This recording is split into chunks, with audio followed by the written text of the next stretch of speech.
Good afternoon, ladies and gentlemen, and welcome to another edition of Talking Parish League. I'm your host, as usual, Leroy John Baptist, and it is indeed a pleasure to be back with you. And we want to say a special welcome to our viewers on CTV Channel 8. Very good to have you, and also those following us on Facebook Live and also on our YouTube channel. And we're going to continue again with our series as we look at, dare I say, the dismal performance of our West Indies cricket team, and also look at possible remedies that could be made to help to improve on our fortunes, knowing that we are gearing up for a series with England coming up in a couple of months, and then another portion of a T20 tournament. So it seems to be that we're going to be really focusing quite a bit on the T20 format as we try to prepare there. And we also have the under-19s. They will be engaging in the T20 tournament, and I see that Antigua has a few games coming up, so we might touch a little bit on that during the program. But we have two distinguished gentlemen who will be sharing their views, and in short order we'll be getting to them as to let them expound on their views so far in terms of the West Indies performance in the just concluded T20 series. But before we go any further, let us recognize our platinum sponsor, ACB Caribbean. Simple, smarter banking for all of your banking and financial needs. Be sure to check them out there at ACB Caribbean. They've been supporting the Parish League circuit for well over 43 years, and for that we are eternally grateful for their continued support. And so, as my co-host would say, the number one financial institution in the region, ACB Caribbean. Brands for less, you're all in one store. Whether you're looking for female clothing, male clothing, you're looking for those little gifts. You know, Christmas is coming up, and you're going to want those little gifts for all the family members. Be sure to check Carol and her team right there at Brands for Less. They're located on the top of High Street, just opposite the old Deluxe Cinema, and just west of Zachariah Building, and you could get all of your Christmas goodies right there at Brands for Less. Cool and Smooth on Lower Market Street. Just heard news that competitive sports will be starting back in Antigua, I think on the 22nd of November. So for all of your sporting gears, Cool and Smooth, that's where you'd want to go and stock up on now. So be sure to check Amir and his team down there at the market complex area, and they will be happy to take care of you. Seco Pharmacy, for all of your medicinal and pharmaceutical needs. We all know now the need is for us, everybody, to be healthy, vibrant, and strong. And so Seco Pharmacy, that's where you need to visit to keep your body in a healthy and vibrant state. Seco Pharmacy, they're located at the junction of High Street and Temple Street, so be sure to check them out right there. All right, let me just also extend belated birthday greetings to one of our, what should I say, serial texters. Bad News Lewis, he celebrated his birthday just a couple of days back, and so on behalf of the Parish League circuit, the Talking Parish League unit, we just want to say a happy birthday to you. All right, we're not going to waste any time because we have the gentlemen to share their views. So Taddy, good afternoon, welcome back. And looks like cricket is going to be, well, sports, I should say, competitive sports is going to be resuming in Antigua, and I saw notice that Parish League will be having a meeting, I think it's on Saturday, so you maybe want to expound on that. Welcome back, Taddy. Hey, good afternoon once again to the viewing and listening audience. You just gave me surprise just now. I didn't even know that the cricket started this month. You know, so I can tell you that people, those cricketers have been fully vaccinated and all that. I don't know, I was asking. Well, what I saw, actually I didn't hear, I'm just speaking on second-hand information. I just saw something popping up on my phone. It is saying that competitive sport will be able to resume, however, based on the previous protocols. So I guess you still have to be vaccinated. But I guess we could get some more information and spread on that. For example, that is a guarantee bring out the cricket. Yeah, all the teams are players are not fully vaccinated. Ready to call out the tournament again, John? So I don't answer the language, John. I want to get confused. But I don't want to go there yet, you know. But tell you, John, when it started, like 4 more for the shot just now, they said, smart banking and all that. I said, smart, you know. And the two guests today were smart guys. Tell that, you know, that's what I want to show. Eddie was a very smart batsman. You know, I mean, and very productive on TV too. That he was, you know, what you got a done said batsman. He want to get a lot before, right? But he was a smart batsman, you know. Let's say he might not the most shot stroke player, but he can't out him. He plays shots, you know, but he not no big shots. That's what I'm saying to you. Playing at John against Pars, ball and spin ball, the same thing. He was very productive, and hey, only one mistake he made. He played the same team back.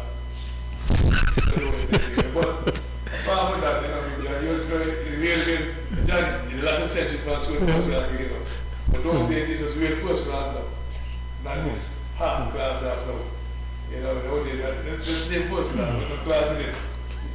But those days, it was a big job. And this man there scored St. Pierre and St. John was every week.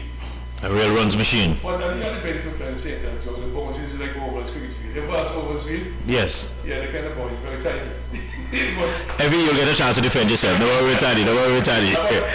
We scored St. John, what do you do that? Thank you. We scored St. John to you too. The juice of John, he had always St. John going to score centuries. So, and the other part of the score and St. John, bike, a man named Candy Nicholas, you know. That guy like once machine, you know. John, when you play against St. John, see you station. The score might be 400 to 300 something to know. That's the score of John. You can't hold them to John. But those guys are good batsmen at any venue. I just say that's wrong, but that's a nice thing like about those guys, John. When they play them for the pitches, they can't hold them. When they play the pitches against some sisters, they still hard to out. So that's saying that to me about those guys. So we got, I tell you the thing on the John, that a lot of people forget.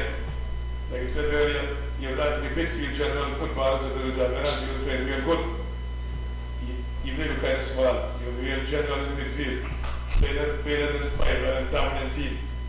And John, I could answer 5 minutes when I had the game. The 5 and tiny division. He can walk over 5 minutes, 5 minutes. And there were 100 players.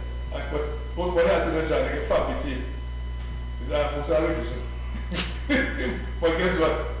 They were pretty good, John. John, they were good. Richardson, that was our team. He might make fun of him every time. He did a perfect video because he named the big and cheap. Yeah, big and cheap for the team. So, I was reminded of that John, you know what I mean? Even that Gould and that James, someone said James is James, said no Katie. So, I couldn't even alone. You know what I mean? Charge. So, but I tell you, John, those days, it was a real good team. When they go football, man. And the thing about it, you know, and by the way, I listen to them, John, because our past, we have quite a committee every day. So, you know, the teasing going, the banter going, you know what I mean? So, that's a big match, you know. So, when you come 5, right every day, it's Empire and Green, what happens in so, John? Like territory war, that's serious business, John. Because they're very fans, if you know them, John, up to now, they're very combative, you know. They don't want to see nobody talk, they never want to fight, they're the Green, you know. Not in the 2 teams, John. Anybody else, maybe. But accept that with me before she had a while, but not with the fellas here. But I tell you, John, you should have a bullshit today, I want to discuss. Like I said, this cricket, regional cricket, John, Western cricket, regional cricket, and those guys, you know, thoughts of why we should get so fast, you know what I mean? So, I mean fast, but hey, for a long time, you can't come back to the top. Like John, like I said, if they start the Western start in 3 days test, can't get it done in 3 days or maybe 3.5. They can't be 5 days test now, John. So I don't understand them. Some things run, John. I'm the every man, very studious kind of guy and prudent fella. And that's the man right there from Say Kids. He's the man that, you know, the guy give these things well reasoned opinion of these things. So I want to know what can we do to get this cricket back up this stream. I don't know what everyone, but we played in the days of Wrestling, it was good. And hey, we get it, well, I know Saturday, you know what I mean? And I know part of John back every week. We got more 4 weeks, get dedication when the team was. He back more both, you know. What type of block? But he had a bet, but game every month was in come by, I told her that we didn't make us enjoy them. So I kind of feel vindicated, but I'm still saddened, John, because Gale was such an outstanding great player. Just with Zion and growing, in growing up. When you have come to the Nancy story, then people get to and say, I can man people about you. I still have a good friend, Dwyer there. Dwyer was my body was in 1972, 73, John. We stayed by the hotel in seconds all the time, and take a team. So we're like family. Commentator. We're going to say the bank man, there were 2 please. I put some close seconds. There were 2 please, but hey, you have to explain back his team. But the only man in the back in seconds, John, is a guy from Queensland, Fitzroy Grant. But he grew up in seconds, but come Antigua back seconds in head of Antigua. So I never saw like Dwyer went for the top, they were good guys.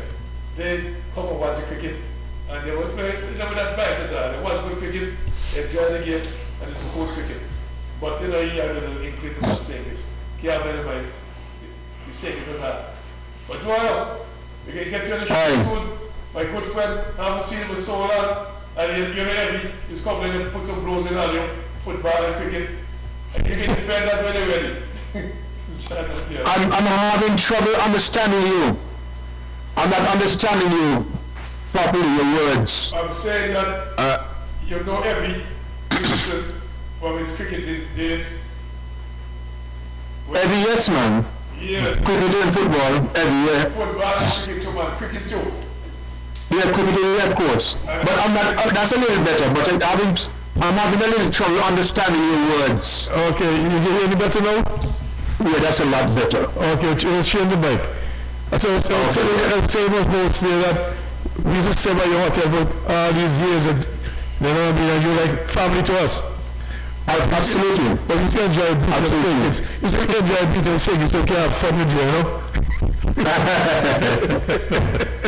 Don't get me in any trouble, you know. Alright? Don't get me in any trouble, eh? Enjoy, you can't get in trouble. You're both to find Antigua and Kitty Shed. You said Antigua Kitty Shed, you said Kitty Shed Antigua. Doesn't matter, 84K, I'll take it. Alright, well, so we should have a good show today. I hope with every year you in house. I didn't have anybody else. I know the 2 of you guys can cover the show for me. Alright, so just a quick introduction there. Let me say good afternoon to Norman, coming in all the way from Australia. Good to have you on board, Norman. And let me also big up Jack Snoddy in the UK. He's an ardent follower of our show. Taddy, he likes your brashness, so you put things across. He does. Well, Taddy. John, brashness is not from me alone.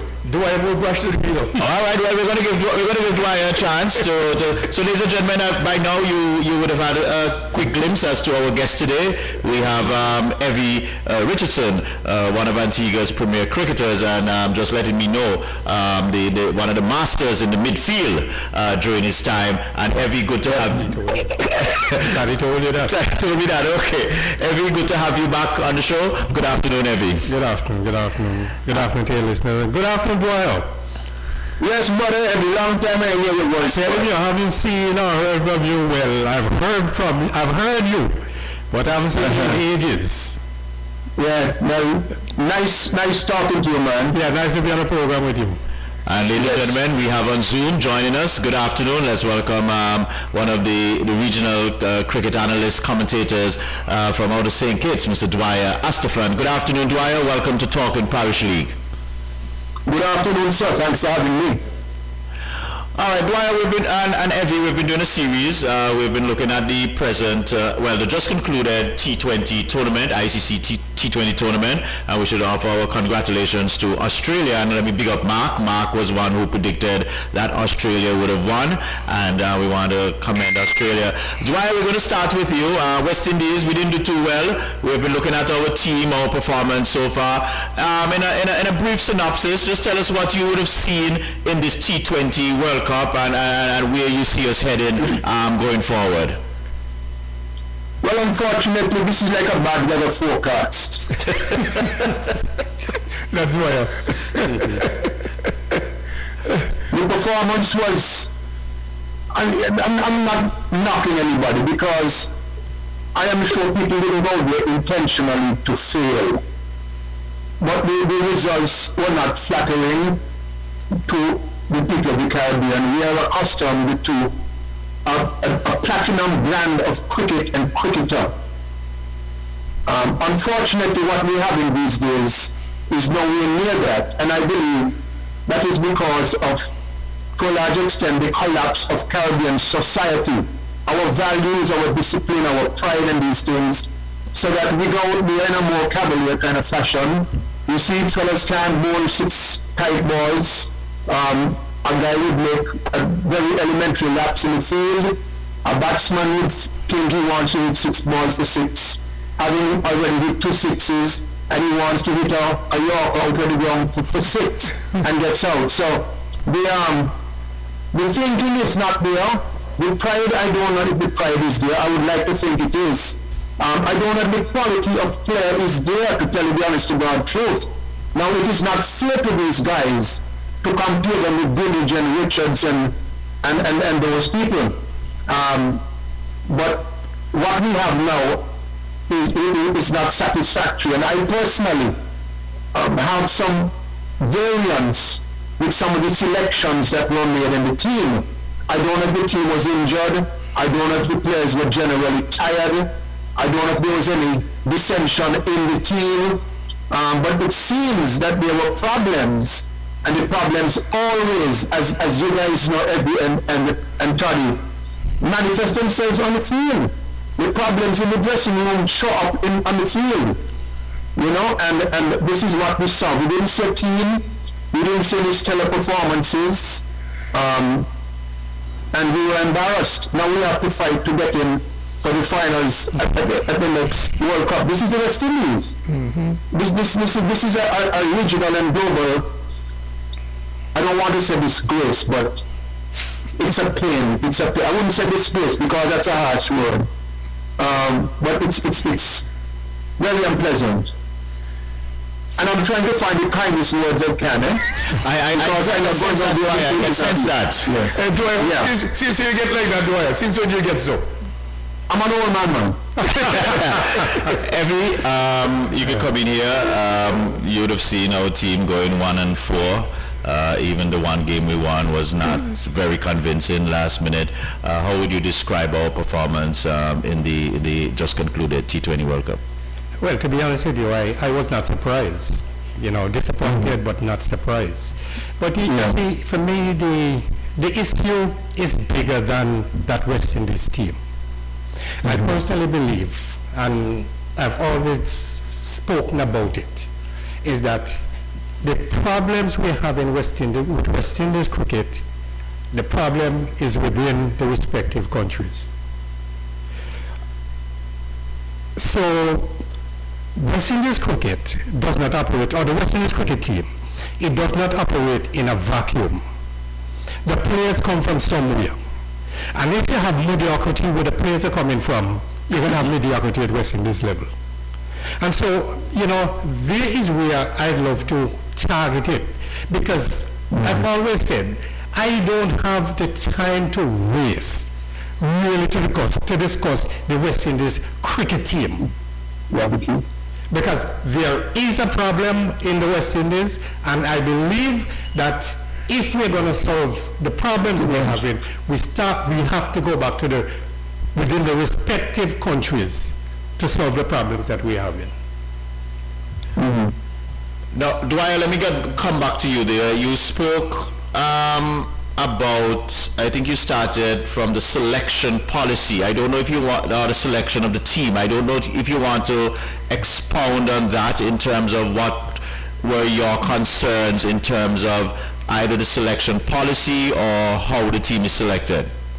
Okay, but if you allow me first to touch on something Eddie raised. No problem. And I tried to raise it very briefly at the beginning.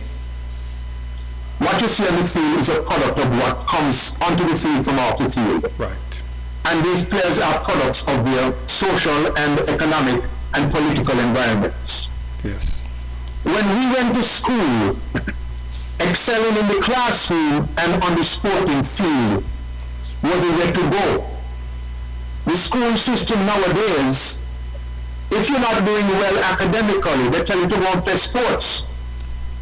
They're expecting character development to automatically sprout up in individuals on the sporting field, when in fact, it is children who perhaps come from depressed socio-economic homes, who have little hope and faith and confidence, who may have some talent, who are put to the fields to go out there and perform the battle for us on the fields of play. And the results are obvious. They're not going to be good because people get frustrated easily, the concentration levels are not good, the cooperation, the tolerance of mistakes of others, and that sort of thing. Tactics and strategy become more of a challenge. So this is a product of a society that is, in my view, in a lot of ways in decline. And you have to fix the society if you're going to get better sportsmen and sportswomen in all of the disciplines. Track and field may be an exception, and if it is, you can see that most of these track people who excel are people who have gone to university, and you don't have to go to university, but the discipline of an education and what that takes you through helps you on the field. Now with regard to selection, Sir Curtly Ambrose, one of the great cricketers of all time in my book, made a comment with regard to a certain selection, and that didn't go on well in certain quarters. Left to me, a number of those players would not have gone to the World Cup. Fletcher would not have gone, Dale would not have gone, if only for developmental purposes, because I agree with Evie, they were never going to win. If only for developmental purposes. I don't see where you're going in terms of the future with Fletcher. No disrespect to any of them. Dale, Simmons, who to me has good hand-eye coordination, but no head. The fast medium bowler from Trinidad who got all the wickets in the CPL. Rampal. I forget his name now. Rampal. What's his name? Rampal. Rampal is more like a county bully. With the greatest of respect, your own homeboy, Hayden Jr. I don't think Hayden is up to that level. I don't think O'Shane Thomas should have been in that team. The boy Shepherd from Guyana, I don't know what Narayan's problem was. I don't understand how Holder couldn't be in the starting lineup, or Rutherford. They could have looked at even Mr. Cornwall, and I don't say that in any disrespect. Cornwall can bowl tight, and he can destroy a bowling attack in 2 or 3 overs. The opening batsman King, although he has some technical deficiencies, he also could do some damage at that level. Puran, good hand-eye coordination like Hetmeyer, but very little head to go with it. And Eddie will tell you, and Toddy will tell you, and any successful sports person will tell you, that 99% of success in sport takes place as a result of what operates above the neck, not below it. And this is a team that didn't really show an awful lot of head. Too many bad selections, no direction to future development, and a bunch of other problems which I can't identify, but which I kind of sniffed out by what I saw going on the field. So some of those, Kuran and Hetmeyer, I am tired of hearing West Indian pundits talk about how much promise a player has. You see Pakistani players maturing at the age of 19. Look at the captain, how old is he for Pakistan? With the young boy Baba. 6 I think we're 26. I think we're 26. Yeah. Okay, I mean, you know, why is it our players are taking so long nowadays to mature? There's a reason for it, and we have to go to the reasons. So I have a problem with the selection. I would have given Hemraj a chance in that team, because Hemraj to me is a good opener, and he could bowl. I don't know if Pierre was in the team, I don't recall. The guy Hossain didn't cut it. You see, I don't know if you guys know about horse racing, even track. You remember this girl, Shakari Richardson? Yeah. The American sprinter? Yes. Who was blowing hard all over the place so she can bang off everybody. And when they put her in a lineup with the top pedigree sprinters, you see where she came? Yes. Well, I know a little bit about horse racing. And a horse could run 1 minute and 10 seconds in a 6 furlong race, or 1 minute and 9 seconds in a 6 furlong race in his pedigree. And he comes first by 5 lengths. But then they put him up at a higher level, and he comes last at a slow pace, because the blood in the competition is too much for him. Some of these players are not international players, they're good county players. And I've named some of them with no disrespect. That's just my view. Again, I've softened a lot in my old age, Toddy, and everything know me very well. But I'm trying to be as frank as I can. Toddy, before you come in, I know you want to chip it, but I want to just extend on a point that Dwyer would have mentioned, and Toddy spoke about it before we came on show. You were a batsman that scored hundreds, and Toddy spoke about in all different conditions. And Dwyer just spoke about that element you need to have above the neck. How important it is. What was the pedigree that you felt you had as a person that would have allowed you to really pile on those runs as you would have in your career? You know, Dwyer made the point, and it is so true. And with all sports, as far as I'm concerned, that most of the game is played in your head. You see, and if I'm talking the West Indies cricket, you will note that West Indies cricketers will compete at youth level, but no, they can't compete at senior level. Because at youth level is brawn, but at senior level is now brain.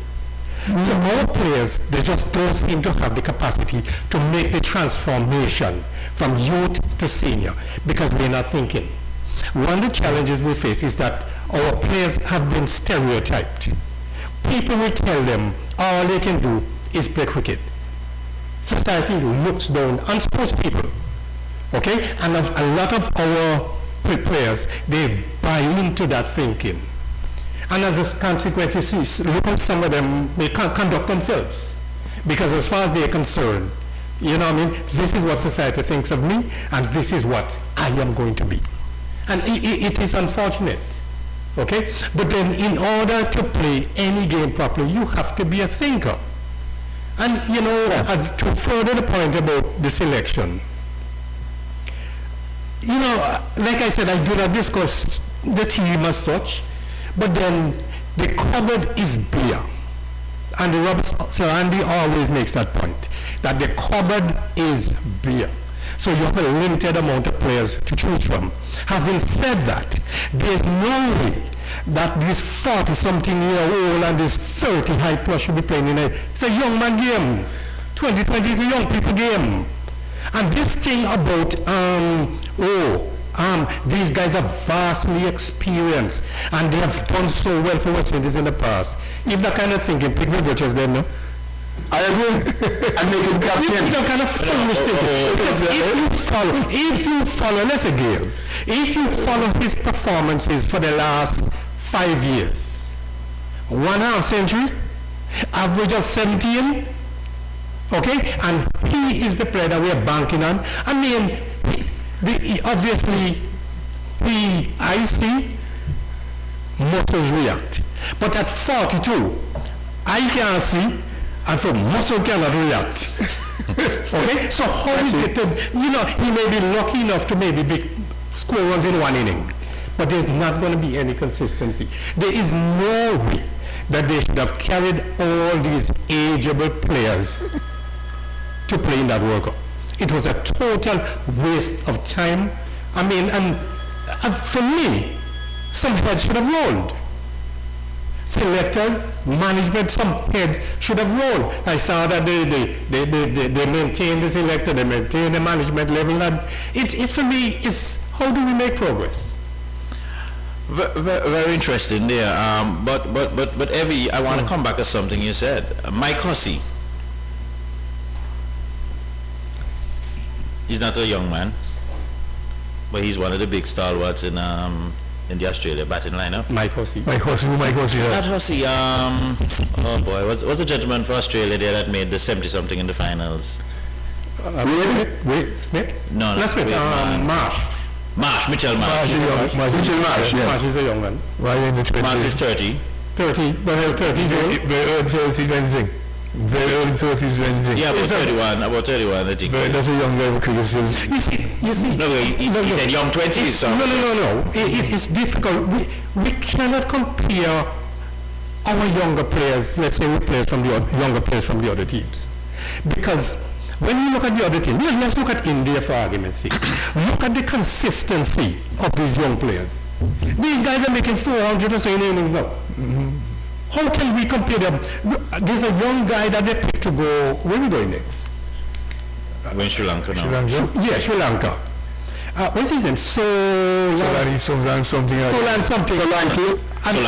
Yesterday, I don't follow them so closely. Yesterday, I took it upon myself to look at the guy average. The guy average 23 now. And we're arguing for these players to be playing in West Indies cricket. I did a further analysis now, okay? Is that I looked on Viv Richards' test career. In 187 innings, he hit 24 centuries and 45 half centuries. Okay, so that's 69 scores of over 50. He averaged over 50, just over 50, 50.24. So it means, therefore, he failed much more than he made runs. So when you're averaging 20s, you can imagine what the failure rate is. Until we start doing the analysis, okay? Then we can start arguing for players. You could come in now, but every year said the cupboard is beer. So that's what I'm talking about, the cupboard. Yes, see, whatever you said just so, have a laugh. Okay? I used to tell the guys that come by school now, when it's square, we'll score plenty. We can't start to fail. It doesn't look too good. But what happened now, John? Because this Evie is Dwyer now. I can't say how they want to show now. Okay, what happened to Dwyer and Evie? I've been telling John this about 6 weeks now. To pick a Masters team to go World Cup. All old guys. And John wasn't pleased with me. You know what I mean? You have games, all old stages. Masters team. Pick some young guys for the future. That was my beef with John for the long time. They have experience. I can Nancy story. You know, we have experience in this and that and the other. I know those guys tell you so. I mentioned the name to Dwyer, the guy named Carnwall, and I said to you, if Gail on the team, Carnwall should be on the team too. Gail can't feel more than Carnwall, and Carnwall will make more ones in the game. So, Carnwall then, you know what I mean? That's my beef, you know. People who know we perform. Because Gail hasn't done anything for 5 years. For 5 years, you know. Even I pay last guy pay Japanese cell phone, so not doing anything. And you hear the, and tell them beef with the captain in the selections, you know. This was fire them, you know. Get here the selectors, get the captain, get the coach, everybody. Because they encourage this nonsense now. So that's the team they want blast teams out of the competition, the R6s and 4s and all that kind of stuff. He said they pick some guys, like Dwyer said, head Marsh, and those guys who get battling sensibly in the Billy Indians. And if you check in the job, usually one team has somebody, one opener, who can bat for maybe 15 over the game, maybe 180 something runs. Our guys just fly like Dwyer, they knock 2 sixes, they take a time for 2 more sixes. They don't want to stay there bat long and we compare the ones and see the team to a big total. And our body is not good either. Our body attack is not good either in the job. So we have when the people guy ex-Rampal, what do you need a Rampal for?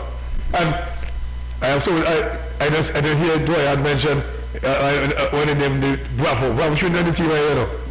Not the team. Pick young guys, get an experience. There's another World Cup next year, 2020 again, So you do. How 2 failures are like Dwyer said, like the embarrassing thing, We have to go and try qualify. Can you imagine West Indies team 2020 have to qualify to get to the World Cup? Can you imagine that nonsense? Gentlemen, so far we have identified, well, what I've picked up of this conversation, we are talking, I've heard the phrase, you're a product of your society, it's a societal issue. Now, if the problem is that deep-rooted, how are we saying then we're in a situation where we might not be able to come out of it? Because if it's societal, how do you really get to the root of it? In 1988, that's 33 years ago. I want Dwight to hear this. Give me 1 second. Attorney, come here. Okay. In 1980, 33 years ago, the last conversation that Danny Livingston and I had, Danny Livingston told me, man, Western Christmas was at the pinnacle, Richard was still captain. And Danny Livingston told me that soon from now, West Indies cricket is going to find itself in a tailspin, and it's going to be going down and down and down and down. And he said the reason being, they're going to try to solve the problem from top to bottom instead of from bottom to top. Because he was making the point at that time that not enough was being done to sustain the levels or the higher heights that Western cricket had reached. So because so much energy was being placed at the top level, nothing at all was being done to strengthen the root in order so that we can build again. And so if we have some serious problems at the grassroots levels. Okay? I was on St. Kitts about 2 years ago. They were having a 50-over competition. I came down there on other matters though, but so I went to watch the games. And in some conversation, some guys were telling me that you don't play first-class cricket in St. Kitts. They don't play first-class cricket in St. Kitts. Okay? We hardly play the cricket in here. They don't play any in Angola. So if we are not developing in the respective countries, where are we headed? And remember, as Dwyer made the point, okay? The players, they come from somewhere. And the West Indies cricket team is the product of the West Indies team comes from what operates in the respective countries. If you're to ask the question, am I satisfied with the level of cricket being played at the domestic level in the respective countries, I'm sure you're going to get a big no. So if that is the case, how then do we expect that West Indies cricket is going to be good? We have to try and solve the problem from the grassroots level. That's our issue is, you know. Our issue is not at West Indies cricket though. Because if we solve the problem here, if we work on the problem here, eventually it will work itself out, so you'll have a better product here, so you'll have a better end product in the end. Dwyer, you want to come in on that one? Well, he's 100% right, and we need to look at cricket as a developmental issue. Yep. It's a developmental issue. Cricket can bring prosperity and pride and honor and joy to a people.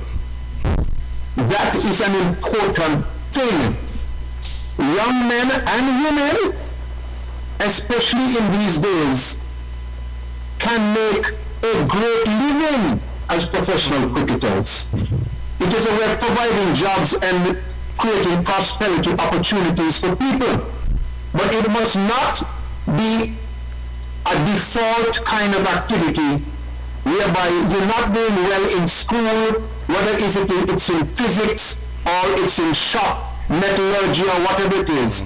And so you're going to cricket field when you don't have any character development to begin with. We have to go to our education system. Yep. We don't teach civics, we don't teach character development, we don't teach relationship building. So a lot of us operate as silos, and if you live a selfish silo type life, you cannot be a good team sport player. And so it goes back to our education and our human development system, and whether the governments pay sufficient priority to not just cricket but to sport in general, so that we, look at it. You know how much capital track and field generates for Jamaica? You know how much capital is generated in the Indian economy out of IPL alone? And how many multi-millionaires wear the outfits of Chennai Super Kings or Delhi or with the young pro boys who become successful and internationally well known? But they have to do well in school, and they must do well in a school system that ranks sporting activities as part of the social and economic development plan of the country.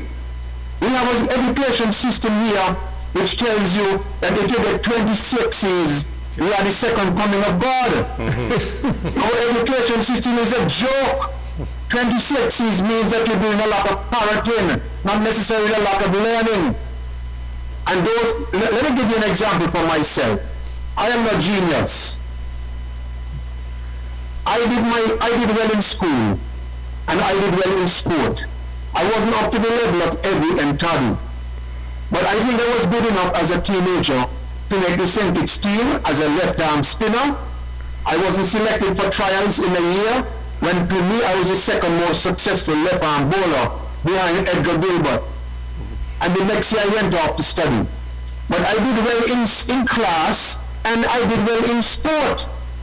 And most of the people, fellas you guys played against, Auckland, Hector and all of these guys, they did well in school. People don't like school now. We live in a world of instantaneousness, if there's such a word. So whatever you want to get it now, you forget.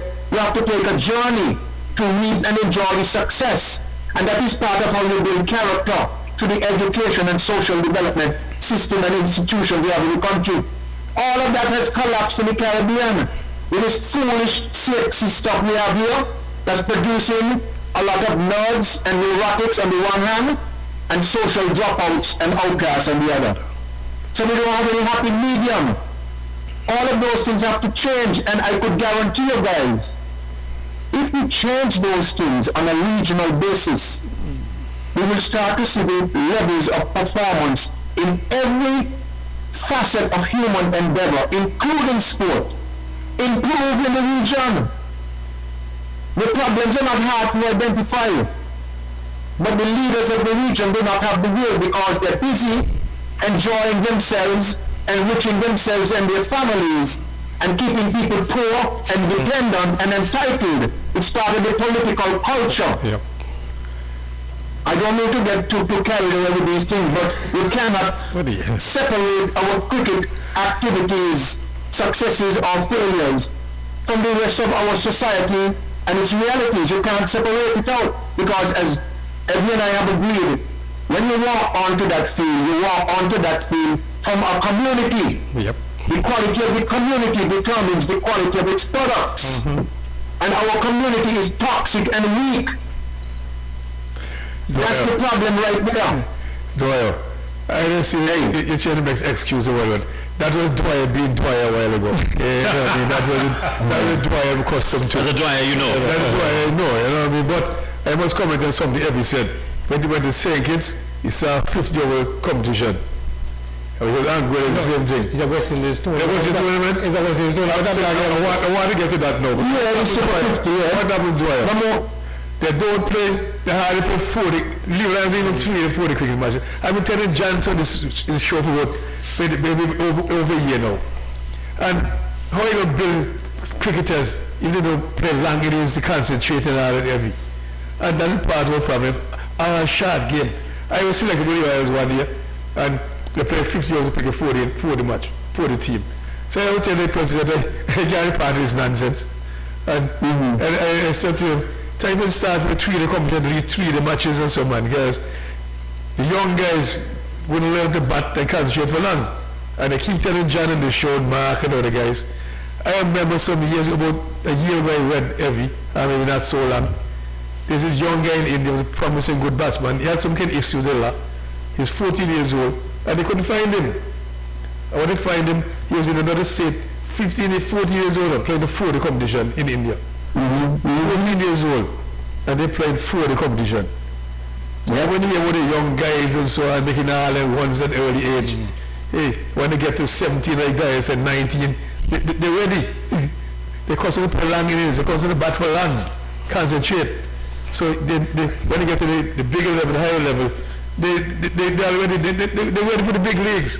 Our guys are yes, sir. One of the problems is the governments have to get involved. The governments have to, in order to get to the 40 games, sponsorship right now is a problem. Sponsorship will come back when you start to perform better. Okay? The government should allocate a certain amount of money. So for example, if we have an Leeward Island tournament, suppose you say you're having the whole tournament in St. Kitts, which you don't have to do, but we have enough grounds for it. and you want all of the teams in St. Kitts for a month. Each of the governments must allocate a part of its annual budget for the development of cricket, because when you have a cricket match in Antigua, an international cricket match, the government boasts about how much promotion the game is giving to the country. So the government must give something to the game as well. And if you want to excel, the government has, if you don't put an investment, you're not going to get a return. And there's no investment. The governments, some of that money these guys take to fly all around the world and stay in hotel rooms for $1,000 a night. They must put it in the sport. So each government puts in X amount of its budget into sporting development. So people could get, you could become a professional cricketer, a track star, a professional football player, whatever it is. All of these things, people in St. Kitts, for example, are very proud of the fact that this young fellow Rashford, who plays in Manchester in England, has St. Kitts roots. Well, if you're proud of Rashford, shouldn't it be a priority for your government and society to try to produce more Rashfords? Yeah. Don't you try to produce more Andy Robertsons and Viv Richards and Kenneth Benjamin and all of these guys and Toddy Arundel? It's in your interest to do that, so we are being very foolish. The Australian government, the Indian governments and these England, they realize the importance to their economy of these things. But we're playing around. I'm sorry to sound so judgmental, but that's how I feel. Dwyer, you mentioned something. I spoke to Victor about it just the other day. What you said. In St. Kitts and Antigua, there are enough venues. They can host the New Islands tournament. Every country stay in one island. Exactly. It's cheaper. I said that to Victor. Exactly. Because that's the way you go. You see, and it also develops more comradeship among the players. Exactly. Definitely, Dwyer. No, come on now. I mean, for me, and you're talking about from a governmental level. For me, as far as, let's say, politicians are concerned, that's just a sideshow. True. Okay? And it's how you look at your players, or how you look at sports. Sports is not treated seriously. They'll talk about things like sports tourism and these kind of things, but they're not investing in the development of our young people. Absolutely. Enough effort is being made in developing our young people. And as such, we will just, you see, it goes back to how the stereotype, because you would have heard politicians in Antigua say, oh, he not without a bat in his hand. Are you talking about someone who's put Antigua on the world map? More than them. Them? I will bet you that more people know Viv Richards or Andy Roberts or Curtis Ambrose or Richard Snow, all of those other guys, than know any prime minister you ever had. We have the same thing here. We have Kim Collins here, a world champion. And the government will not engage him as a goodwill ambassador. Wow. A world champion sprinter. They say he's same thing when he ain't running here, nothing. Oh really? You think you could reach that level without having character? You think Vivi Richards could have been who he is if he wasn't the strong character that he is? Mama, they make a joke. Okay, one of the things that, come on, the politicians just a bit. I'm worried about, we try to get solutions. But there's a problem. Yeah, there's a problem. We need solutions. Okay, and we need solutions. Okay? Yeah. And for me, if you have, let's say, failing students, okay, you try to get good teachers. So you try to develop your teachers to enhance your product. For me, if we have a failing product in terms of our, let's say cricket, we're talking about cricket, we need better coaches. So what we need to do is to start training the coaches. In addition, we must have mentorship. Okay? And players should sufficiently want to improve themselves so that they can attach and align themselves to people who have gone before. There's a Chinese saying, if you want to know the road ahead, ask those coming back. Okay? I heard a situation the other day, and I could not believe it, that Lance Gibbs, he gave what in my mind was an observation about Raheem Cornwall. I'm talking about my mind. What he said is that Raheem Cornwall does not utilize the crease enough. In addition, he says he doesn't go run to the wicket fast enough, so therefore he doesn't get the overspin that he should be getting. I read some criticism of Lance Gibbs, or he owl.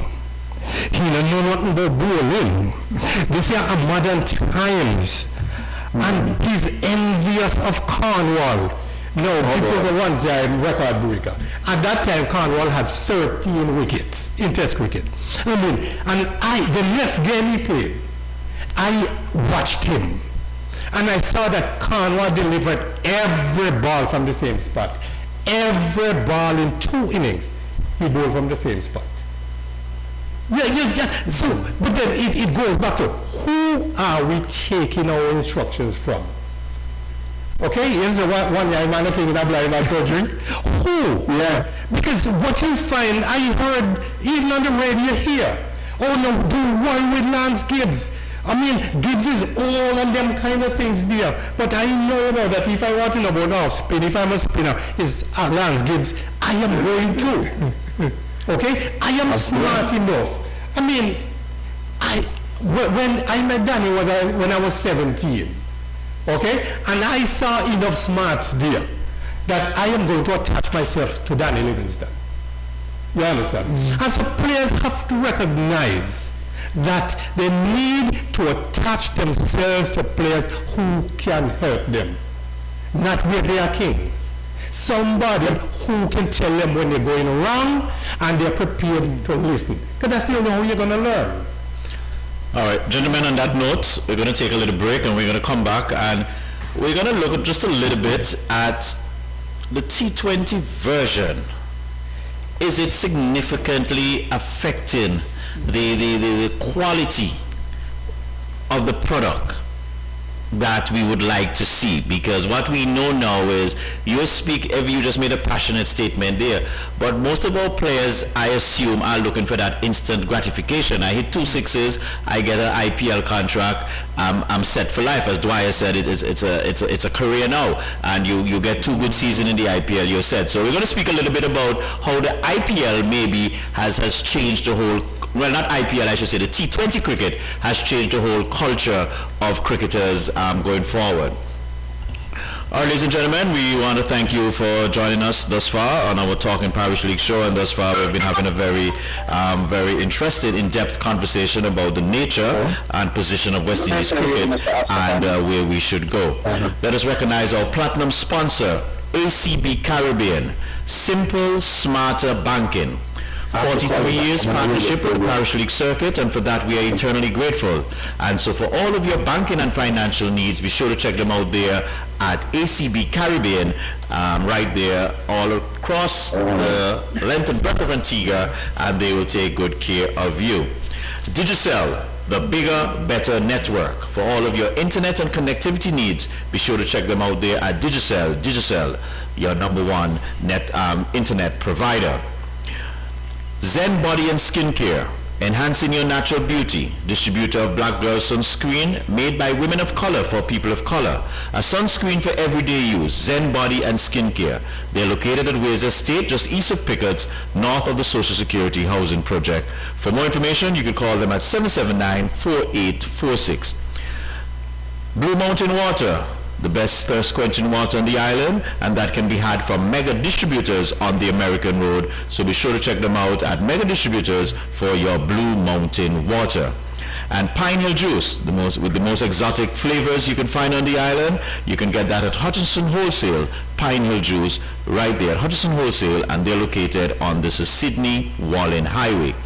Plumbing Electrical Limited. Now, PEL, that's where you can get your wide assortment of plumbing and electrical fittings. It's your one-stop shop. Whether you're in the retail or wholesale business, you could check Plumbing Electrical Limited, and they will have everything right there for you. They're located just before you get to the transport board. If you're traveling from north to south, just before you get to the transport board, just look to your left, you'll see that big sign, PEL, and go right inside there and let them know the guys from Talking Parish League sent you, and they will take good care of you there. All right, so we're back, and we just want to something, John. Thank our viewers on the CTV Channel 8, and Taddy, I see you're rearing to come in. Yeah. Go ahead, Taddy. No, I mean, that's something you mentioned just before we went to the break. Something you're missing. Almost all the guys, the players who play T20, made a name in the 4-day cricket.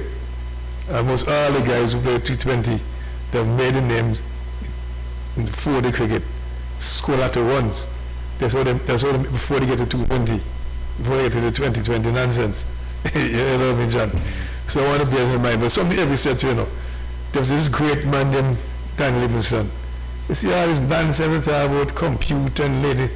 Dan is a computer long before computer, Dan can read the game long before all this nonsense computer. The only thing the computer can go. When it was still your back foot not working so well, you can go watch it now on the replay. But then again, tell you that long day, that's what we specialize in. Long time. So you really need a nonsense there. The people who know the game, that even say you have to coach. But when another game, and that's what Danny. We got the kind of battery from Danny. Danny was a genius before his time. Long before his time. So the whole about this computer and this technology nonsense is what the knowledge of people now put in the computer. So they can't put nothing in their own. Well, one last thing. To about Dwyer. Dwyer, your body, Joe Barry said to tell you hello. I forgot to tell you earlier and bright. Who is that? Joe Barry. Joe? Oh, yeah. How is he? And by him Sunday, he said, I told him about Dwyer, I'm show. He said, give him my regards. Do the same for me, please, Taddy. Okay. You might be watching, you might be watching. Well, if you Joe, hail up to you, man. Take care of yourself. Gentlemen, we spoke about society, we spoke about where quite a lot of the problems lie. You even spoke about coaching. Before I get into the T20 and how it affects cricket, how much does the coaching aspect of it you think is significantly affecting our performances on the field? Do you think the coaches have a significant responsibility there or role to play? I'll answer this way.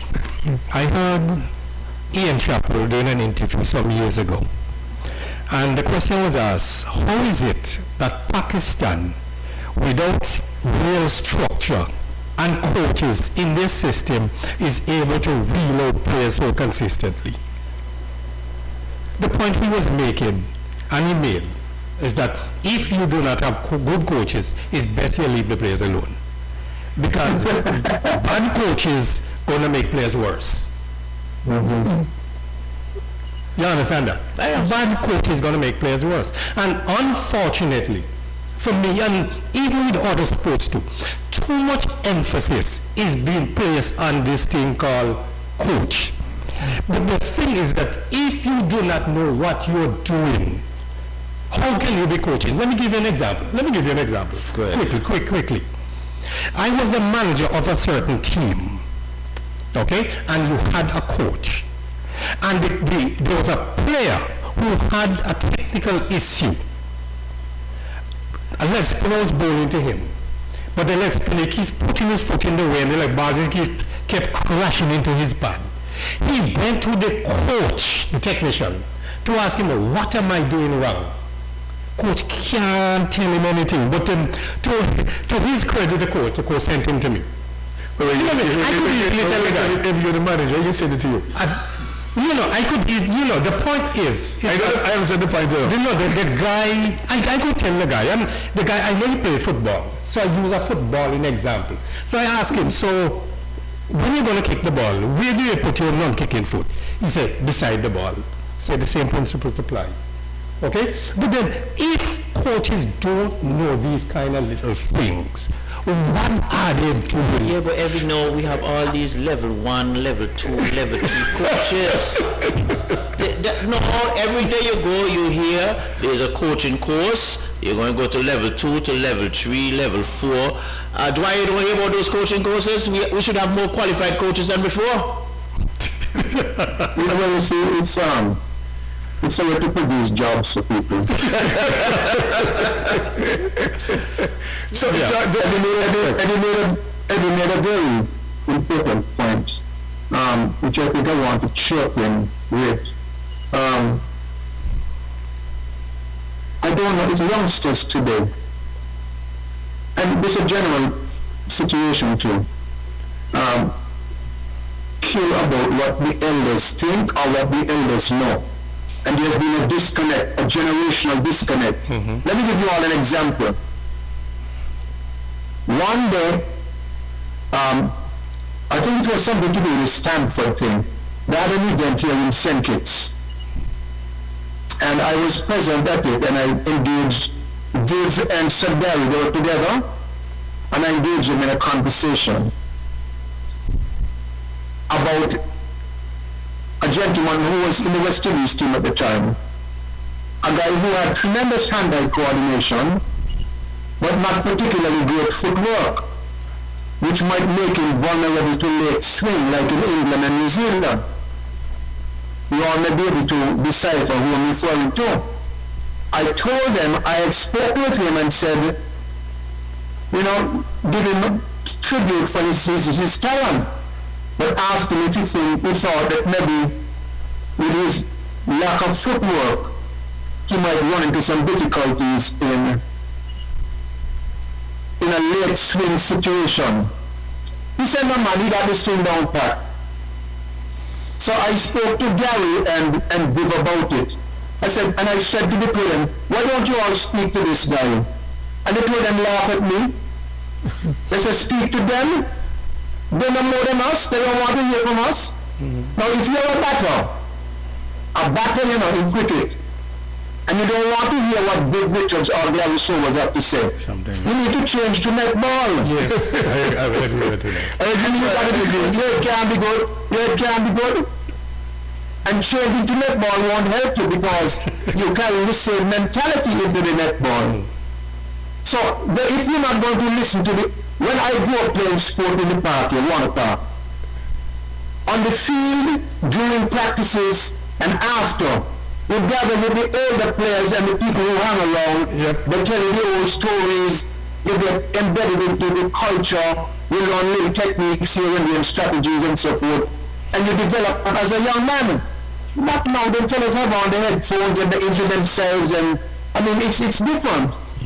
In India, where the culture is more respectful of the older ones, and in places like Australia and so, where it is part of the business of listening and learning, and you get better results. But here, everybody does they like, and when everybody does as he likes, then you get what we got in Dubai last week, licks.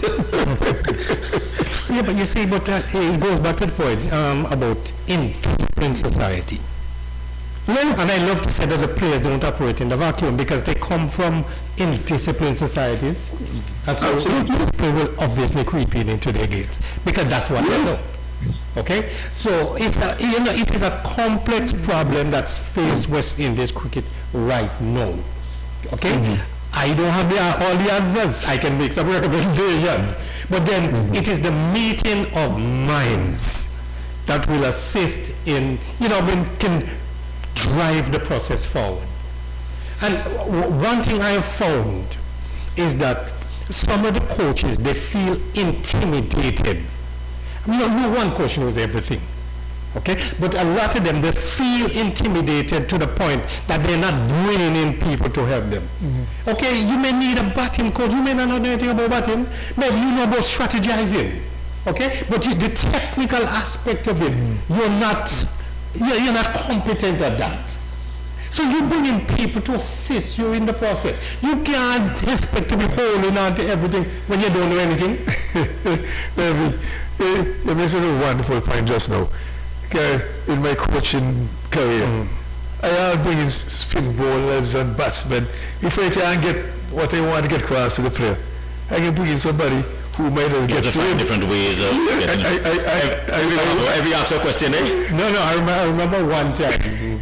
We were practicing, and I just happened to be there practicing with him, and I was batting. And he called one of his players and said, "Watch the footworks." That's it, Joe. I want them to learn. My job is to make them learn, you know. Right. So if I get into them, I can bring somebody that can help them. My job is to make them be successful. So I can say one person doesn't have it all. You know what I mean?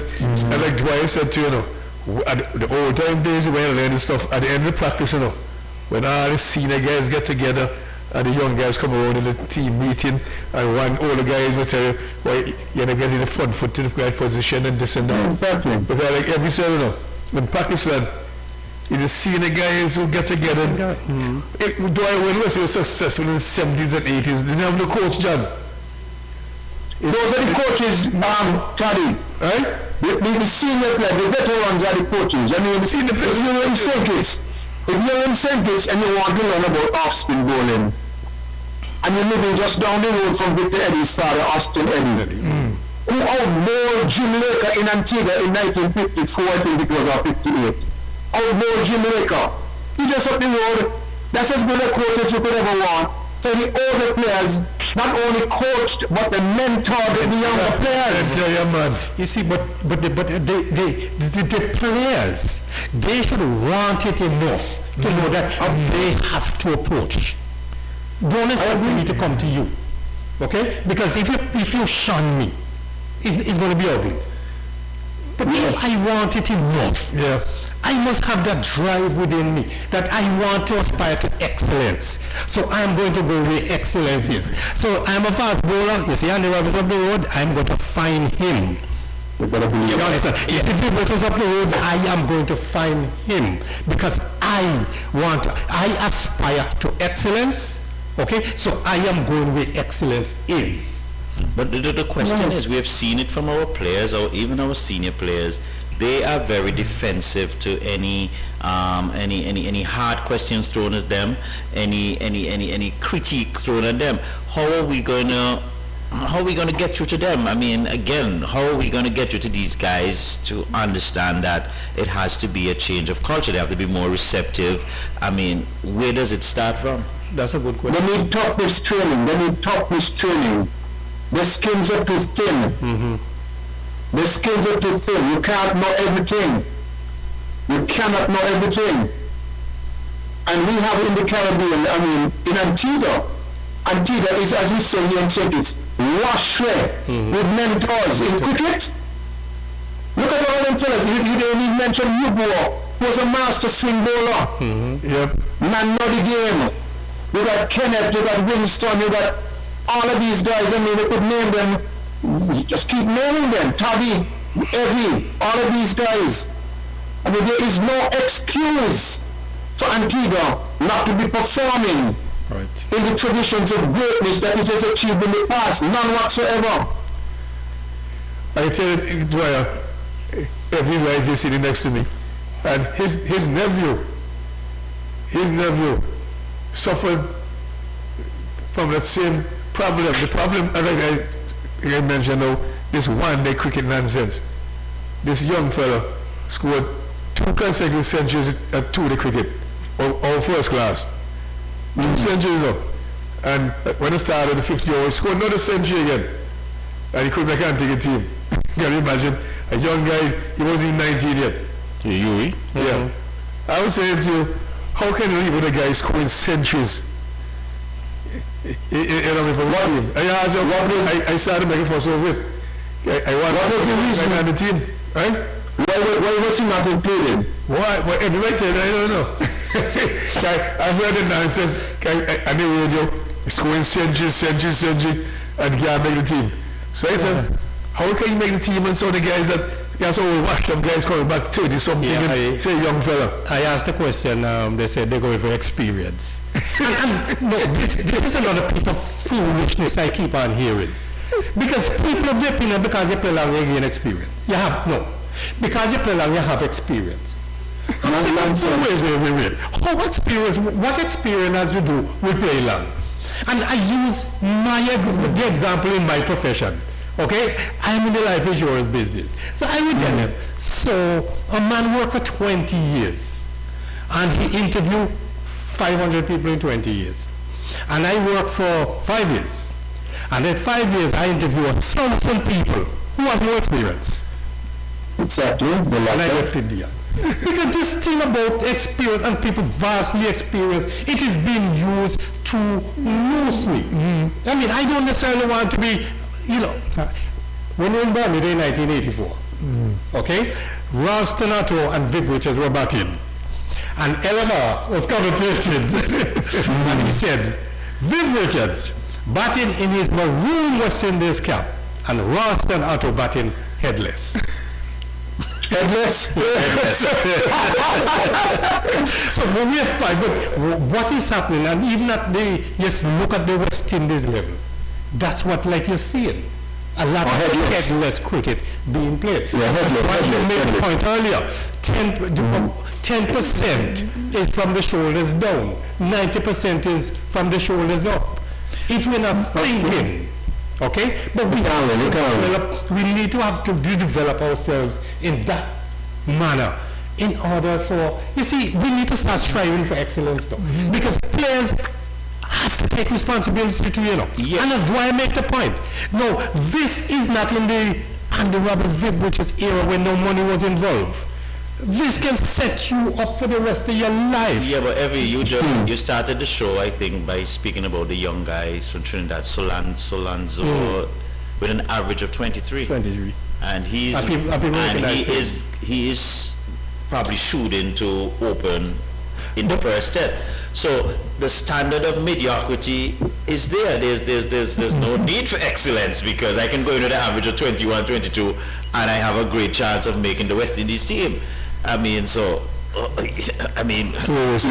you see, it is big. It's not just about making the West Indies team, no. Okay? So you don't have a responsibility wanting to be the best you can possibly be. You have to aspire to being the best you can possibly be. And your best can't be 23. Average of 23. Cannot be. We need to instill these kind of things in our young players. You need to be the best you can possibly be. And if you want to do that, you go for the information. It's amazing. Because when we played, our cricket used to be in magazines, our football used to be in magazines. You understand? And we're naming ourselves off of players. One of my name was Wolfgang Overath. Overath in Germany. Yes. Yeah, you understand what I'm talking about? Okay? And then after Overath, Neeskins. Neeskins is Germany. Bad midfield. Holland. Okay? Holland. Neeskins in Holland, yeah. Bad midfield player. Okay? But what do we find now? As a matter of fact, they're not watching cricket. They don't watch.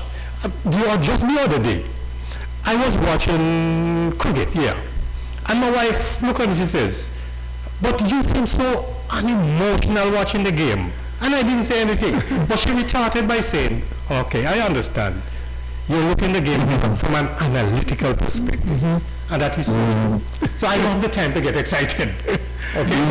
Taddy always says that. Taddy says, what you are looking for is not what I am looking for, not what I am seeing. I am seeing something totally different. Okay? But the point is that again, is who you're speaking to. When you make it your business to speak it, to gravitate to people who can help you, okay? Who make you believe you're a king, then there's no avenue for growth. Gentlemen, we're just going to switch gears a bit. The under 19 T20, they're in preparation at this point. Which under 19 that John? Wait, under 19? I don't know about that. Shubhran Chandapal was just named the batting coach. Yes. You're T20 man. I don't follow T20. Taddy, I don't follow T20. I watch. Gentlemen. Okay, look at what Taddy.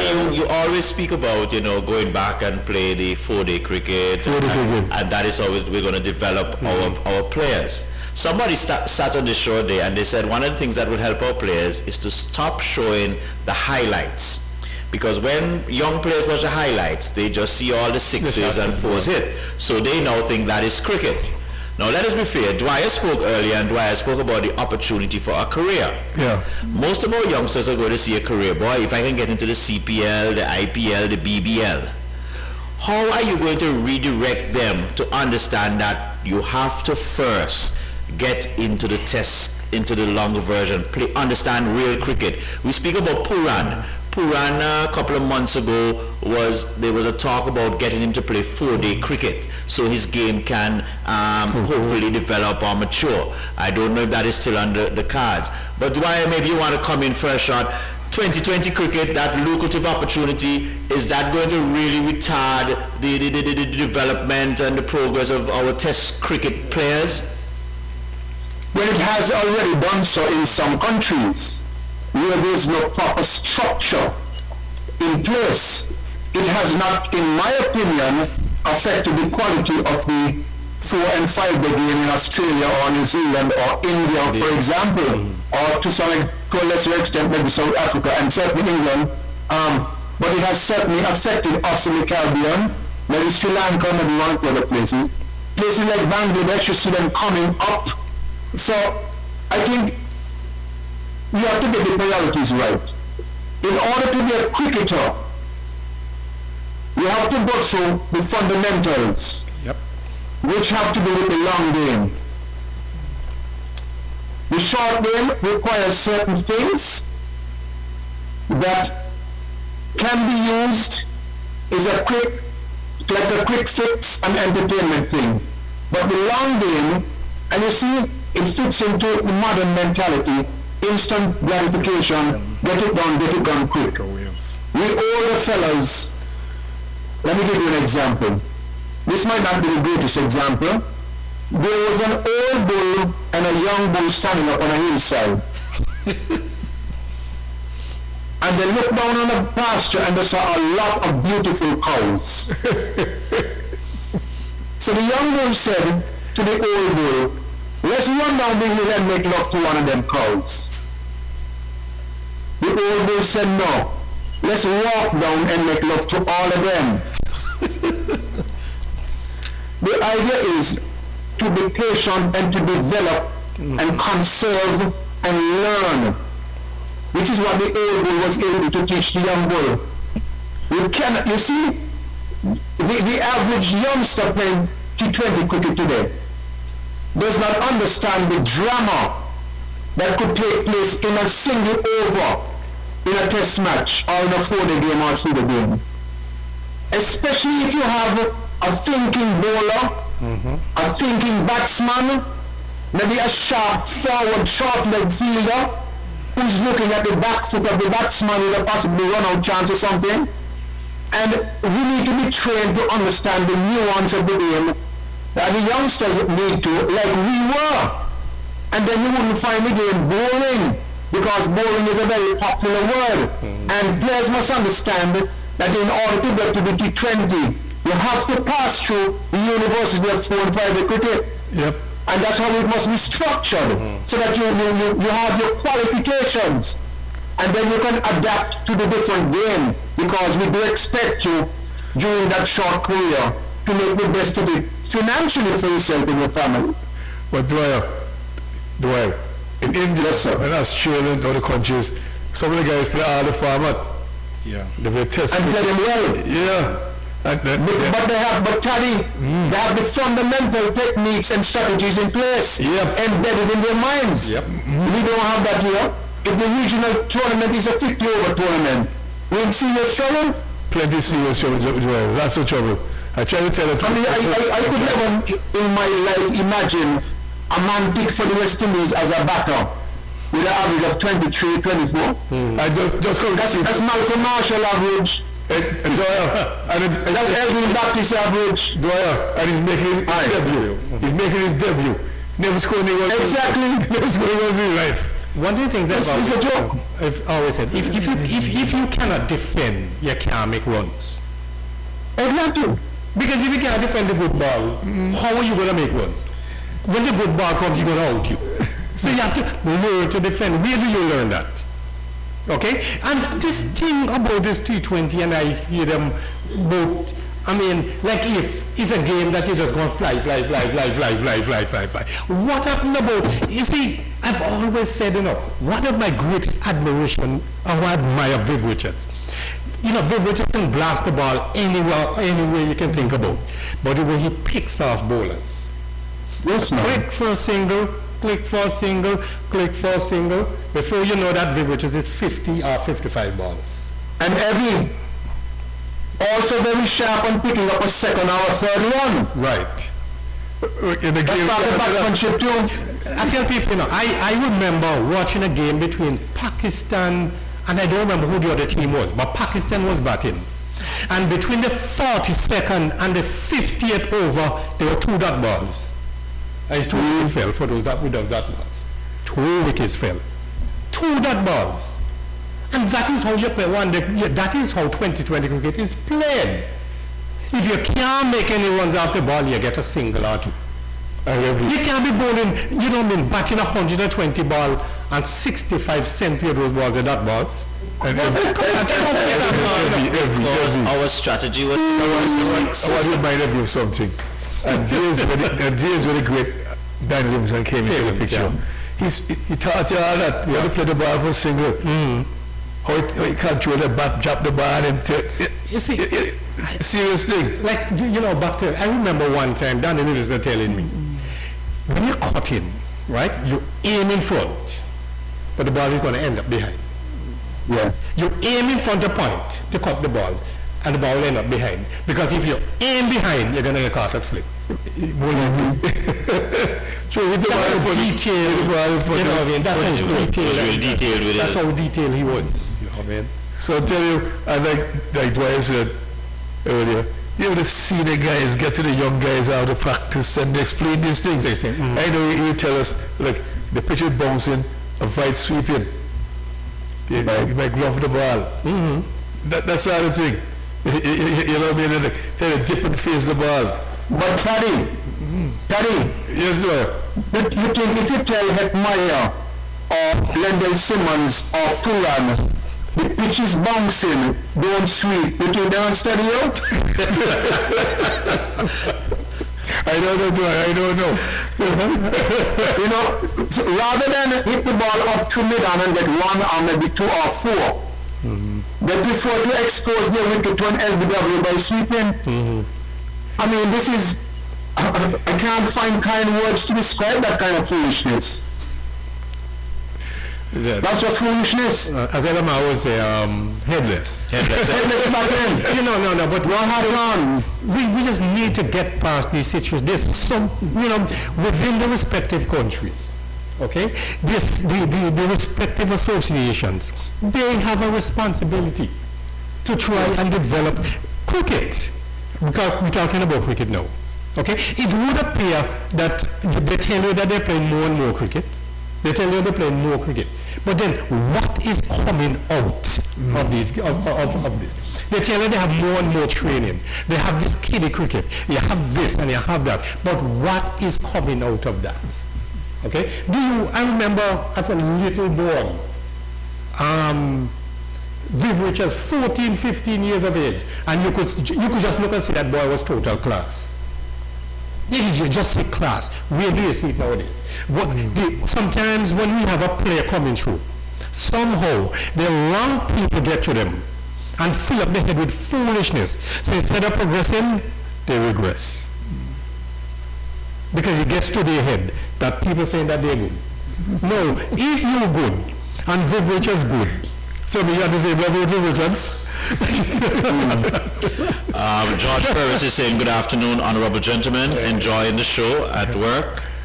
Tell it like it is, Dwyer and Evie, because we are feeling badly, but people are still pulling punches and are afraid to call a spade a spade. Great job, guys. That's a friend, Dwight. George Ferris. George. From Florida. Brother George. Yeah. Bossman George. And good afternoon. Nice seeing you from George, man. Nice seeing you from George. Yeah. Well, gentlemen, we're going to look to wrap up shortly. Australia ended up winning the World Cup. Daya, did you see that coming? I don't think Australia was a front-on favorite initially. Did you see Australia coming out of the pack? Well, I saw Australia, New Zealand, England, and India as the front runners. If you lose a game early in the competition, it doesn't rule you out to become the winner. Australia lost the game and they learned from it. They are a good enough unit, they have enough talent. If they put it all together on the right day, they can win it all. Other teams equally, New Zealand, Pakistan with some consistency could have won it. India seems to be a little bit too star-studded and full of themselves nowadays. And England didn't quite make it, but it wasn't a major surprise to me that Australia won. I feel any of 4 teams could have won it. And the one team that couldn't, that was ours. that is not nice, Dwyer. Why are you being That would be honest, John. The only way we could have won it is if we kill all the other players and all the others. Evie, what was Okay, initially I thought, either India or England, but then once Australia got into the semifinals, I thought it was going to be touch and go for them because they've been there before. Okay? Yeah. And these players know how to win. And if they have to scrap and scrap and scrap to win, they will do that. You see, but it's success breeding success. Been there, done that, they know how to win. And that is the challenge that confronts New Zealand. Yeah, they're chokers. Yeah. They're chokers. They just don't know how to win these grand finals. Mm-hmm. Well, I know coming against Australia is a tough win for them because the rivalry is something else, you know what I mean? Yeah. So they wouldn't want to lose to New Zealand in particular. But they was rooting for West Indies, you know what I mean? But I know I would like to, I know the Taddy, I don't know about that, Taddy. You can say that on mic. I don't know about that. John, I can't back with the team of the West Indies, even though they can't win. Mark, you right for laugh. But the only team we're rooting for is Pakistan. Because Pakistan has some very good bowlers. I like Pakistan. That was my favorite team in the tournament. Yeah. I just love that team. I can't back the team of West Indies, John. Even though they can't bat and they can't bowl now. I wanted to win still. But I like Dwyer, I know they couldn't win. Unless everybody get all the team get like our team invalid. They get food poison. Yeah, everybody gets food poison. Like our team, they can't win the field, they can't feel well. Inconsequential discussion, guy. There was a big discussion about the play of the series. David Warner was given. There was quite a lot of talk that Baba Azam should have gotten. Any big view on you that, Evie? Neither here nor there. Neither here there. Dwyer? Same here. Some people thought that Zampa might have won it too. Mm-hmm. Yeah, I heard that too. John, that's my problem with the 2020, you know. That boy, the Indian Pollard, he going 6 hours ago, knock him about 30 something and see bat well, do something or the other. I can't back the joke, you guys though. So I'm saying to you, Baba, Azam, and the guy Guana, they have ample to make a lot of ones though.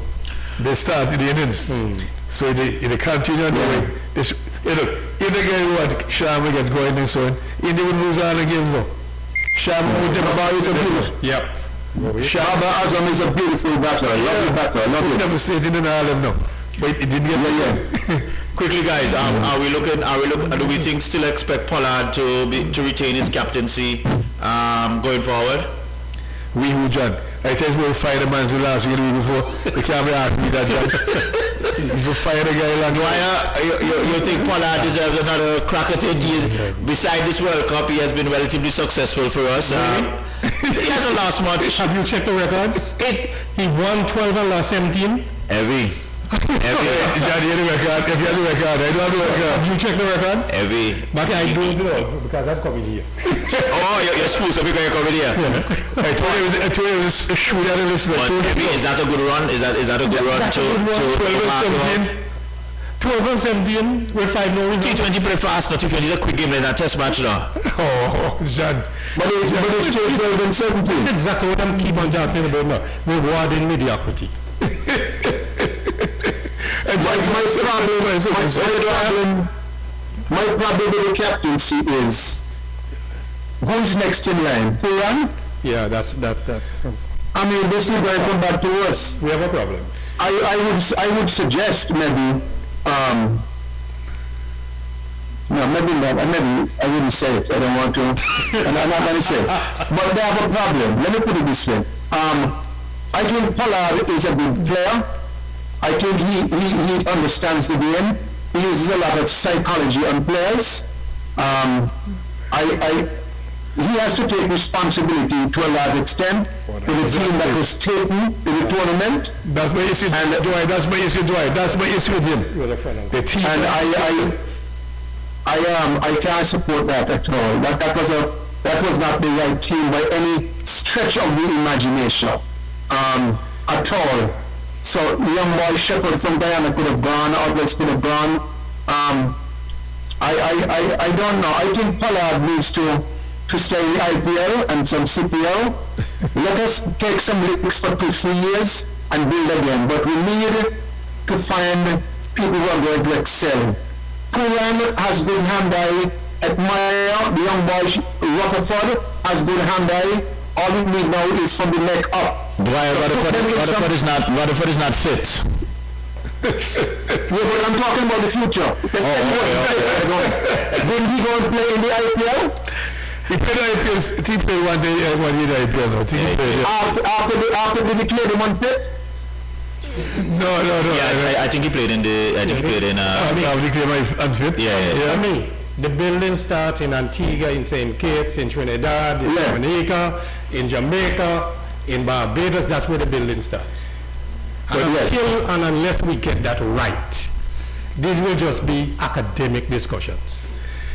Yeah, but it's no point carrying on these guys who are not going to take you anywhere. That's it. You know, I mean, hold 1 or 2 maybe a little experience and build. Take licks for 2-3 years, but grow. The West Indian people will accept that, but they want to see development taking place. Right. You know, when you have to be playing against Namibia to qualify, you're in bad shape. Dwight, there's always something this host friend might have with John, who says that Pollard is such a good captain, and all this nonsense. I remember some years ago, I was listening to the radio, and interviewing this guy named Namulumbu Adams. And he said he's the most successful manager of Antigua football team. And he played against Anguilla and Virgin Islands and Montserrat. Some team that 1,500 team and they beat them every time. I don't know what this thing out about. He as good as we play against now. Yes, of course. He as good as we play against John. I keep telling you that. And do I mention earlier now? Our guys need experience so when they get to the higher level, they can perform. And if you don't give them the opportunity. So when I was playing cricket a long time ago, we used to play against teams passing through for Trinidad and Guyana. So as Antigua player, I get experience playing against those top-notch guys. But when Antigua also has visited England and played games in England. Yeah, but I'm saying I remember we played a match against in 1972, one of my first big match against Trinidad. And Trinidad, quite a lot of test guys at the time on the team. And the best batsman at the time was the best batsman, a guy named Charlie Davis. Yeah. And they said, I was running the man now. Ronnie. And they said, wait, I said, test man good. And he's really good. And then the man get back with Andy. So I knew we had some talent long time ago. But right now, Sahan is a talent. Yeah, it's funny, because I was watching Gary Sobers yesterday. Yesterday I was watching something on YouTube, and remember the partnership between he and Holford in 1966? Yeah. He said, Gary said that he saw Holford batting and go Holford like he trembling. And he went down to him, he says, wait man, is Spartan they're playing against now? Spartan is a team. Is Spartan they're playing against now? These bowlers are not better than the Spartan players now. Exactly. So please, just stop your foolishness and just bat the ball. You know what I mean? No, that's important, Evie. That's important. Very important, Evie. It's very, look, I tell you something. I keep saying that in this place here. When they play with Jane Gould and those guys will just come in as villagers. But when they play against St. Kitts and rivals or somebody, they have like a touch of nerves, you know what I mean? But the Vivians guys are very competitive. You can't go to play against them now. Can you want to challenge his talent? It's our girl. But one thing I must tell you about Viv Richards, as talented, as great a player he was, I've never seen anyone train as hard as Viv Richards. Yeah, I have never ever seen any sportsman train as hard as Viv Richards. You wanted to be best. When Viv Richards came home every afternoon, he was up St. John's with us. He practiced. I know he practicing. Okay, he was up there practicing with us. And like I said, I used to love, because I used to keep, right? I used to love keep with Viv batting, you know. Because I just stand up straight. Can a ball can pass? I want to find some Mark was bowling. He said the ball. No, seriously. Answer the question. The ball could pass. If the ball could beat the bat, No, you didn't see the foot. You didn't see the footworks, no. But he was there in position for every ball. Every ball. Okay, but the point I'm making, and I had to do in 1996, I was the manager of the Leeward Islands U team, and we were in Jamaica, and we were staying at UWI, and we had a forum with all the players at UWI, and that's one of the points I raised, that our young players, they were walking around like if they have football under their arms, and I just reminded them of a certain player named Viv Richards. Okay, I've never seen anyone train as hard as he did, and as naturally gifted as he was. So if Viv Richards could be training that hard, what about mere mortals like us? Yeah. I said that is what I'm talking about, that all players need to take personal responsibility, have to understand that when they aspire for excellence, they got to train to reach that level of excellence. But I remember, John, when you came back, when St. John's was no more, he finally said the fact when there were plenty of fast ballers up there, and he would dismiss them like nothing. Like nothing. Like nothing. Serious thing. So we tell them guys, hey, I don't want to bowl a good match, but no. I remember one incident. Okay, Lushington Francis, you may not know, they don't, but Daddy would know, and Mark would know. Viv batting and Lushington, bam, bounce at Viv duck. Bam, bounce at that. Viv went down now. Bam! And Viv just kept going down now. Smasher, who was in charge of the practice, said, last round. And he come, bam, for Vivius, bam, in park. I just said, boy, I could have been doing that all along, you know. But, you know. Just give him a break. Yeah, just give him a break. But, you know what I mean? But that's what I'm talking about. Is that, in addition, quickly dear, you know what I mean? Our young players, they are not dominant enough. Because if you're not dominant at the local level, how are you going to be dominant as you go down? Where the ball against where the ball is. So if you're accustomed to make 50 in first class cricket, and then you go to Leeward Islands cricket, that's 25. And then if you go to the regional cricket, it's 10 you're making. 10 or 15. It's 10 you're making. Well, dear guys, you got a mouthful. You got quite a lot on your plate there. Guys, we're going to wrap up now. We're over time here. Dwyer? Yeah. Sorry about that. Yeah, no problem, man. We're just looking to wrap up now, so just Yeah, I want to thank you guys for the opportunity. It's great talking to you again, Taddy and Eddie. I hope we can talk again before we all reach on the other side. I don't mean to sound morbid. I'm hoping to come to Antigua soon, so I'm going to look up you guys. When you come, we'll bring in the studio. When you come, we'll bring in the studio. Okay, you want people to abuse me off now? I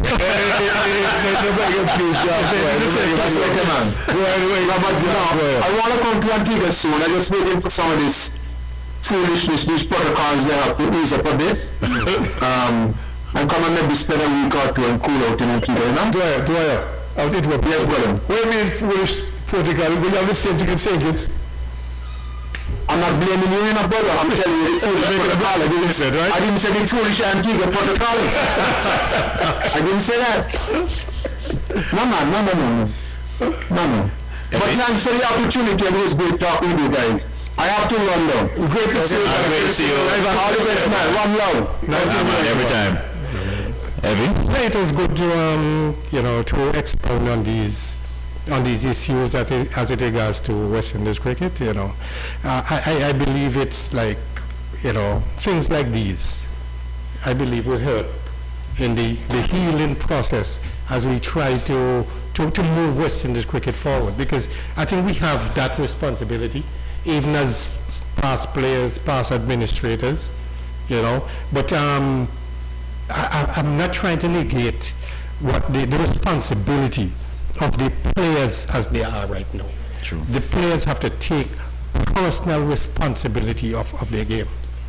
You know, I mean, we can't keep on saying, okay, this person didn't come to help me, that person didn't come to help me.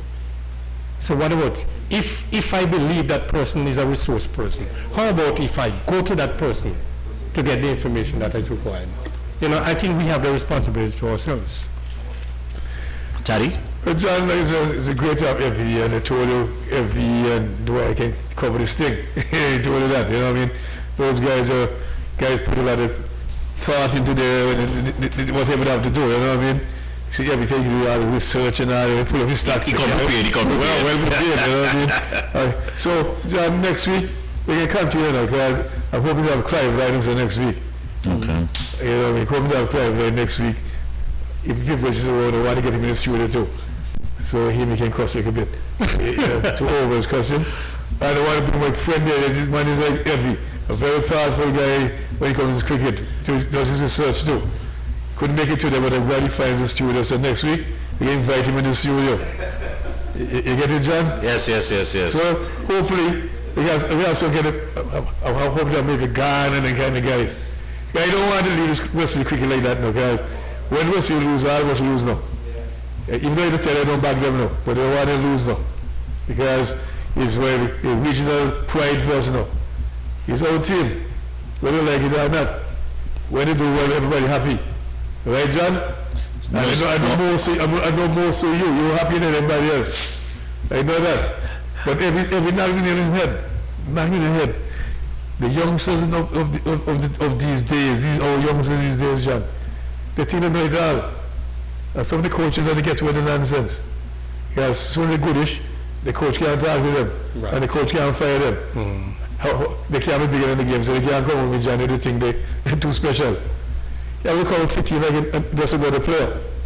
No, John, I show him this on the show, even Vivius here want to tell you know, the Jimmy Crowd guy. Everyone played a match at time, and everybody would say, hey Viv, boy, you win the match for us, man, you win the match. So I remind him, Viv, don't tell the language, you know, because the next time you beat him, so you won't win the field, you can play against 11 guys. No, John, no one can win no match. You have 11 guys on the field, John. Everybody contribute to the win. So to remind them, you know what I mean, John? So, that being said, I think every enjoyed it. I was proud today, and I know you enjoyed the show, John. No, it was really excellent. Good to hear the insight of Evie. You know, he was one of, as we say, local Palanta runs machine. So he would truly appreciate the need and desire for our younger players to understand that mindset. And Dwyer, as usual, being very forthright in his comments and analytical skill of what's going on. And we do hope, as Evie said, these mediums, we hope the whole idea is that, the message can get out and, people can start, we can all have this forum, we may not be able to all meet in the same sphere, but at least with everybody talking about it, it can reach somewhere. And hopefully, as Evie pointed out quite fluently, we have to get to the individual territories, we have to get to the home base, the grassroots, and if we can work on those societal issues, then hopefully we can start to see an upswing, not only in our fortunes, but in our attitude, which would hopefully lead to better fortunes on and off the cricket field. And so with John, my last parting shot. Had one disappointment in the show. Can you imagine Mark couldn't beat Vivi just about one time, man? They couldn't believe that. Mark couldn't beat Vivi Batman. Mark show can't let the Taddy take a swipe. But on that point, ladies and gentlemen, I mean, Taddy and I was just, early in the week while thinking about the show, I was saying, those last couple of weeks you've really pulled out the stop with our guests, going back to the gentleman from Barbados, Franklin. We had Victor Eddy and now Dwyer. It has really brought a new angle, a new dispensation in terms of what we're bringing out, and it's real healthy coming out. One last thing we forget. We should be carrying a funeral next Tuesday. Oh, yes. From Freetown with Bonnie Joseph. Okay. She was a That Parish was League Stonewall. That's my sparring. I'll be there at the field. Is sparring too? Yeah, man, that's that's my- she was Freetown since she's going to school. That's my spar, man. Score, everything, administrator, so she's a Parish League person. So we have to carry the funeral for life from Freetown. Actually, I think Freetown cricket field 2 o'clock. 2 o'clock. 2 o'clock funeral. So I'll be there. we can do something about it. Do we have a meeting? We have a meeting on Saturday? Yeah, Saturday we or have a next meeting Saturday? this Saturday. This Saturday, what time? 9:30, Mark says 9:30. 9:30, okay. So guys, get the news around. Parish League will be meeting to discuss the... We want to explore the possibilities of starting cricket early next year. Yeah, well... January, not later than first week in February. Yeah, well, I was just checking the... Guys, there's no excuse now that they play football. The football. So the football, Well, the venues are available now, so get field ready. So, and hey, you just said while cricket started. Yeah, but what I saw, what I just looked back, it said in 3 weeks' time they would start. So ACA is looking to start. That's what you're in December then. Yeah, yeah. Wait. I think more Wait. In 3 weeks' time, they start looking to start what? competitive So- sport. When did they practice? every And I bet they're going to start. Well, hold on. Well, Pickers is going to start practice the 22nd, which I think is next I week. still have my question. So when did they practice? And Taddy and Mark. John wants to say everywhere he said, I remember John, he says, you said so the 15, 12 minutes December and they had every practice. So what kind of cricket is that? You don't practice for a couple of months or so get teams ready. So if you like me, you're smart little fella, a big fella now, you know what I mean? Remind you every. Or you play matches and don't practice it. I mean, It's a new evolution. We practice watching it on TV. Just quickly, right? Yes, Exactly, right? It's football. I told myself, the day that I woke up and don't want to go running is the day I stopped playing football. And when that day came, I stopped playing football. You know, one thing I always took, one of the things I took from the show we did with you at the time, you said, you know, you did a lot of running all over the place, and you know, somebody maybe asked you, you know, why you run so, and you said, most of the time on the football field, I'm going to run without the ball. Yeah, man. So I have to be prepared for that, and so, you know, it's there. But ladies and gentlemen, again, another real dynamic, informative show. We hope you did appreciate the exchanges. And we again look forward to you. We'll be back on Monday. Mervyn will be back in-house with some in-house studio. And we'll be back next week, Thursday, as Taddy said, hopefully with some big hitters. And we'll be here Thursday. So again, just follow all the protocols and we'll be back again. Have a good evening. Stay safe, everyone.